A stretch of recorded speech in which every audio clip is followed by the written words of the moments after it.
ยังไม่ได้เอาไม้ออกนะคะ นี่คือเตาแรกตรงนี้คือรูที่ใหญ่ที่สุดตรงนี้คือรูด้านมันมีรูทั้งหมด5 ด้านนะคะนี่ค่ะอันนี้ตรงข้ามกับรูใหญ่อันนั้นก็จะเป็นรูเดี๋ยวให้ดูนี่ค่ะซ้ายขวาอันนี้ฝั่งนู้นจะเป็นรูใหญ่นะคะแต่อันนี้มีบนล่างแล้วก็มีตรงนี้อีกนี่คือสมัยเดิมนะคะคุณพ่อเขาทำฝั่งนี้จะมีรูเล็กอันนี้รูเล็กรูเดียวอันนี้2 รูค่ะนี่เลย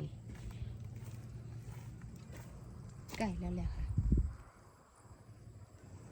อันนี้ก็คือจะเผาตามลำดับ